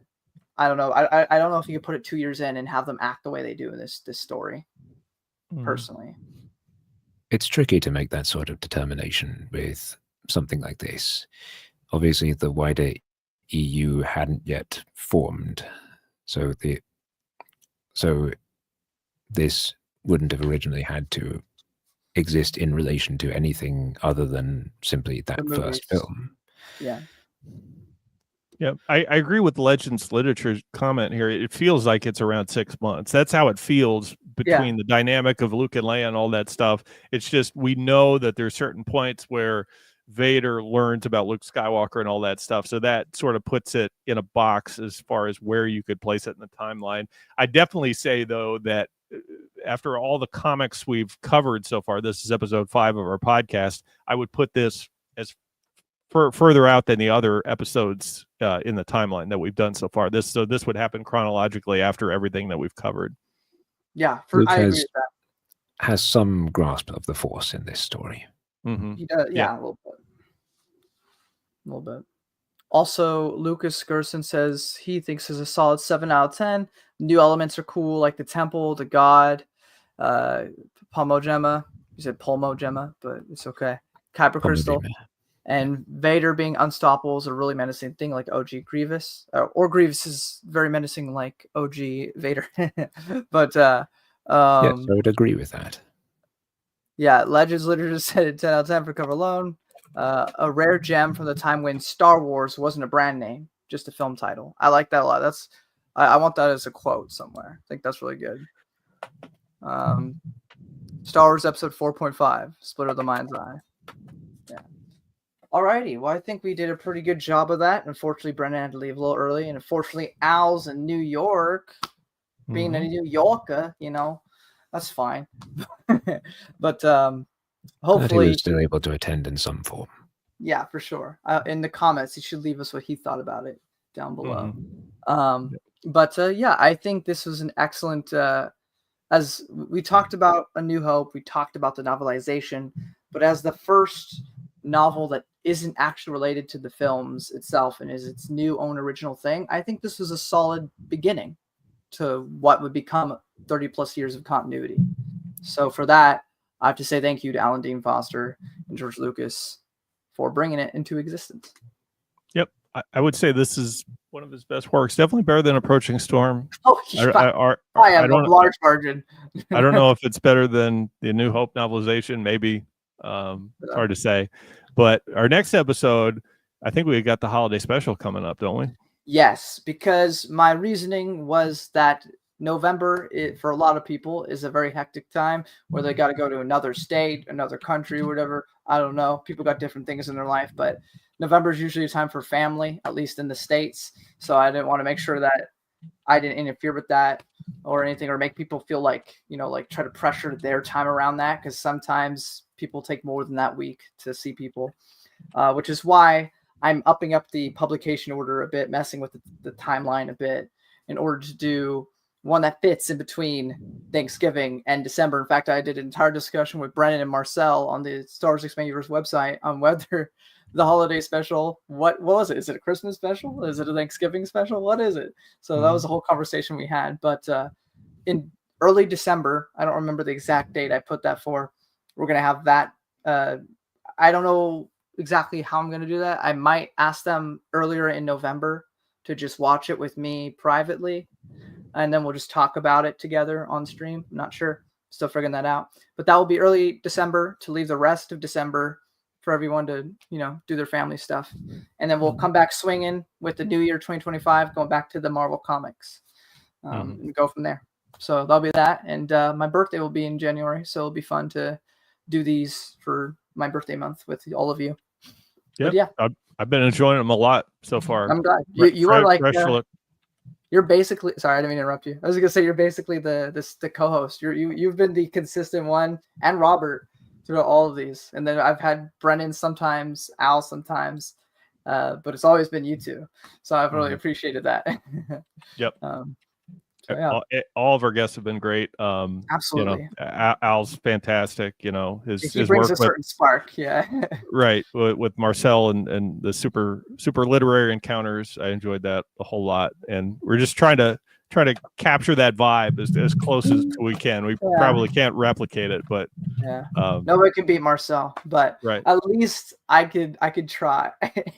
Right. And I won't succeed. I would like to get Maxine and Marcel on one of these at some point. It's just scheduling's always hard, and Thursdays are usually my go-to day when I'm free, and everybody else besides you guys are usually not free that day. But one of these days we'll fix that. I'll call in sick for a week. We'll make it work. I got to do it for a very special one though. Maybe like years down the line when we get to Trader, I'll dedicate to being sick all week so I can have everyone on for that one, because it's my favorite EU work, or my third. I'm not going to do this right now, but it's one of my favorite EU works. But yeah. So thank you all so much for coming. Oh, go ahead, Robert. So I don't know if you've seen this, but in 2022, they actually released a very nice leather-bound hardback of The Approaching Storm and Kenobi. Two of them. They together. did. And wasn't it Bounty Hunter Wars too? I don't know. Because I could have sworn I saw in like the Barnes and Nobles, it was that one and then Kenobi. Yeah, I think it's Approaching Storm, Kenobi, and because they both have Obi-Wan in it. That's why they consider it like a duology package, even though it has nothing to do with one another. Yeah. It was to kind of play off the Kenobi TV show that didn't turn out very well, I think, but it is a good hardcover. Like prior to this, the hardcover of Kenobi was a lot of money, but this provides a good alternative. So you could have it kind of brought the price of the other formats down as well, Sci-Fi Book Club one and all that good stuff. So it's always nice to have this stuff reprinted in a new format. Absolutely. Well, I think we're gonna head out now. Thank you all so much for watching. And I'll see you in December. All right. Bye-bye.